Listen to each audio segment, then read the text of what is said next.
Wow. It tastes so good. This loaf that we're gonna make is in Emma's cookbook, Seedy Rye Loaf bread. I have rye and I have white Sonora wheat. So this is the start of my seeded bread. 100 grams of rye flour, a cup of flax seeds, sunflower seeds, 100 grams of our Rye Starter, 8 ounces of dark beer, pickle juice. And then I have this dark malt syrup, 480 milliliters. Pour that in there. In 6 to 8 hours, it gets real thick and it starts bubbling. To this now, I have to add the flour. We're just gonna get this all stirred up. Here we go. Grease these pans.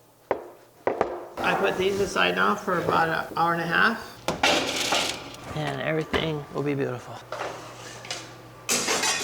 Needs to rest for a whole day. All the moisture distributes evenly and the flavors really develop. Oh my gosh, look at that.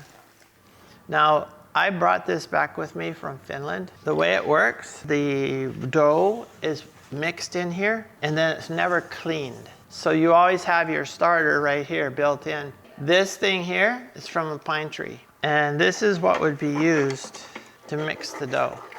And then you know you have enough flour in there if you can stand that up in the dough. And this is 100% Rye Starter. Rye Starter is very forgiving. In fact, this lady here, Elisa, she wrote 2 cookbooks in Finnish about using rye the Nordic way. She gave me this dried sourdough starter. I was able to reconstitute it, and now I'm using the starter that she recovered from her family 80 years ago. We need to refresh the starter. We're gonna grab some of this starter, flour. We need some water. It already smells good.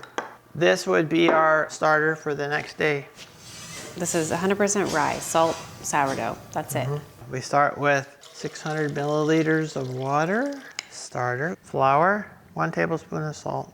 If the stick stands straight up, it's perfect.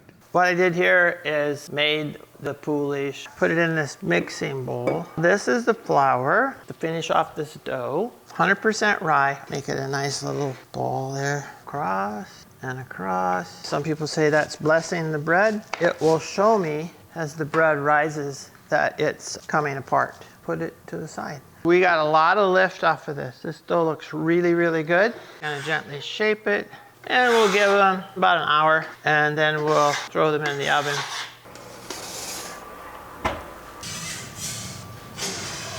It's not poofy bread like typical wheat European style. That smells so good. The crust is The crust is really nice, yeah, so good. This is a quick way to make rye porridge. Oh wow, that's great. This is really good.